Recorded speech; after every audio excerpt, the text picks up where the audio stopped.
আমার নবীজি ছিলেন মসজিদ নববীর ইমাম, সাইয়েদনা বেলাল ছিলেন সেই মসজিদের মুয়াজ্জিন।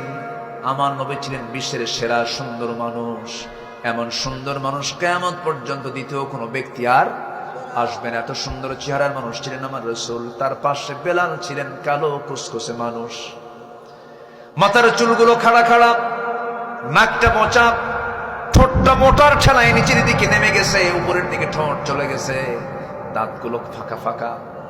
এরপরে গায়ের ভিতরে একটা আফ্রিকান লোকের ভিতরে একটা গন্ধ গন্ধ ভাব আছে, এরকম টাইপের চেহারা। চেহারার কোনো সৌন্দর্য নাই, কিন্তু রাসূল বলেছেন, ও সাহাবীরা, আমার বেলালকে কষ্ট দিয়ে কথা বলবা না, আমার বেলালকে কালো বলবা না, আমার বেলাল আমার কলিজার টুকরা, আমি বেলালকে খুব ভালোবাসি। আমার নবীজি মেরাজ করতে গেলেন, জান্নাতের ভিতরে একা একা হাঁটেন। আমার নবীজি কেমন যেন আনইজি ফিল করছেন। এমন সময় আল্লাহ পাক তার কানের ভিতরে বেলালের হাঁটার আওয়াজ ঢুকায়া দিলেন। দুনিয়াতে এসে বলছেন, বেলাল রে, তোরে দুনিয়ায় রেখে গেলাম, কিন্তু জান্নাতের মধ্যে তোর আওয়াজ শুনলাম, তুই কি আমল করিস। সাইয়েদনা বেলাল বলেন, হুজুর, আমারে আপনি দেখতে পাইছেন জান্নাতে, আমার জীবনে তেমন আমল নাই। আমার এক ব্যক্তিগত আমল হলো, আমি কখনো ওযু ছাড়া থাকি না, ওযুর উপরে থাকি, আর ওযু যখন করি সঙ্গে সঙ্গে 2 রাকাত নামাজ আদায় করে নেই।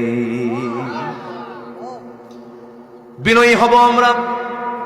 আমার নবীর সময় এক সাহাবীর বিয়ে হয় না, কালো কুসকুসে মানুষ, যেখানে মেয়ে দেখতে যায় মেয়েগুলো ভয়ে দৌড় মারে, এত কালো মানুষ পছন্দ হয় না। নবীর কাছে এসে মন মরা হয়ে আছেন, যৌবনের একটা চাহিদা আছে না নাই? এই যুবকরা মরে মরে গেছো কেন? চাহিদা আছে না নাই? এখন মনে হচ্ছে পুরুষ। যৌবনের তো একটা চাহিদা আছে। ওই সাহাবীর মনটা মরা, নবীর সামনে সে চুপ মেরে বসে আছেন। রাসূল বলছেন, সাআদ, কি হয়েছে, তোমার মনটা খারাপ কেন? হুজুর, বহু মেয়ে দেখলাম, কেউ বিয়ে দেয় না, আমি কালো মানুষ, আমার কি বিয়ে হবে না? রাসূল বলছেন, সাহাবীরে, মনক্ষুণ্ণ হইও না, আমি তোমার দায়িত্ব নিলাম, আমি তোমাকে বিয়ে দিয়ে দেব। খুব খুশি হলেন সাহাবী, হুজুর বিয়ে দেন তাড়াতাড়ি, দেরি করবেন না। রাসূল বিয়ের পক্ষে ছিলেন, কম না বেশি। রাসূল তাড়াতাড়ি বিয়েটা করে দিতেন, বিয়েকে সহজ করেছেন রাসূল সাল্লাল্লাহু আলাইহি ওয়াসাল্লাম। দেরিতে বিয়ে করে এখন স্ট্যান্ডার্ড মনে করে। আধুনিক দুনিয়ায় এই ছেলে, তুমি তো এত ছোট বয়সে বিয়ে করে মানুষ, মানে আকাম কুকাম করে বেড়া। এই আসে না, এগুলো আসে না নাই? সেদিন মিডিয়াতে দেখলাম, কোথায় যেন 11 বছরের একটা মেয়ে নিখোঁজ।